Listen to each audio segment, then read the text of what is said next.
کیا آپ جانتے ہیں قرآن میں ایک ایسی صورت بھی موجود ہے جو ہمیں کئی طرح کے شر سے اللہ کی پناہ مانگنا سکھاتی ہے۔ حسد، اندھیرا، چھپا ہوا شر اور وہ نقصان جس کا ہمیں اندازہ بھی نہیں ہوتا۔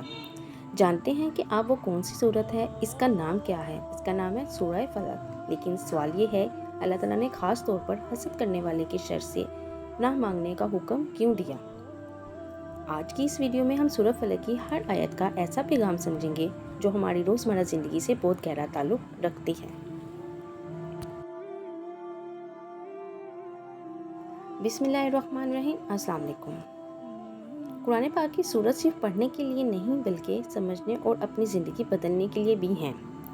آج ہم بات کریں گے ایک ایسی سورت کی جو صرف 5 آیات پر مشتمل ہے، لیکن اس کے اندر اللہ تعالیٰ نے ہمیں مختلف قسم کے شر سے اپنی پناہ مانگنے کا طریقہ سکھایا ہے۔ یہ ہے سورہ فلق۔ اللہ تعالیٰ فرماتے ہیں، قُلْ اعوذ برب الفلق،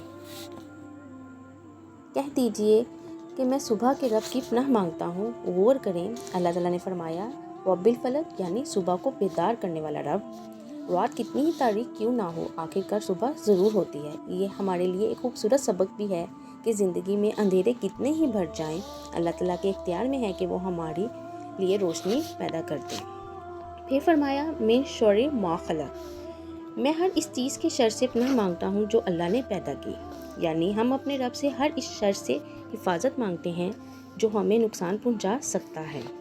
اس کے بعد فرمایا فَمِن شَرِّ غَاسِقٍ إِذَا وَقَبَ، اور رات کے اندھیرے کے شر سے جب وہ چھا جائے۔ رات خود کوئی بری چیز نہیں، لیکن رات کے اندھیرے میں بعض خطرات ظاہر ہو سکتے ہیں، اس لیے اللہ تعالیٰ ہمیں سکھاتے ہیں کہ ہم اپنے رب کی پناہ طلب کریں۔ پھر ایک بہت اہم آیت آتی ہے وَمِن شَرِّ النَّفَّاثَاتِ فِی العقد،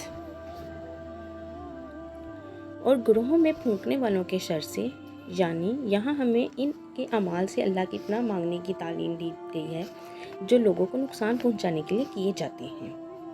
پھر آخری آیت وَمِن شَرِّ حَاسِدٍ إِذَا حَسَدَ، اور حسد کرنے والوں کے شر سے جب وہ حسد کریں کہ وہ نعمت اس سے چھن جائے جو کسی دوسرے کے پاس۔ دیکھیں، یہ حسد ہے۔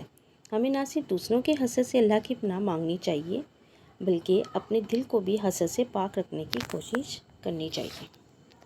سورہ فلق ہمیں ایک بہت خوبصورت بات سکھاتی ہے، اپنی حفاظت کے لیے سب سے پہلے اپنے رب کی طرف رجوع کرو۔ جب دل میں خوف، جب کسی کے شر کا اندیشہ ہو، جب حسد کا خوف ہو تو اللہ تعالیٰ کی پناہ مانگیں۔ اور یاد رکھیں، قرآن کی تلاوت صرف زبان سے پڑھنے کا نام نہیں، اصل مقصد یہ ہے کہ اس کا پیغام ہمارے دل اور زندگی میں بھی اترے۔ تو آج سے اس سورۃ فلق کو صرف پڑھنا نہیں، اس کے معنی کو سمجھ کر پڑھیں۔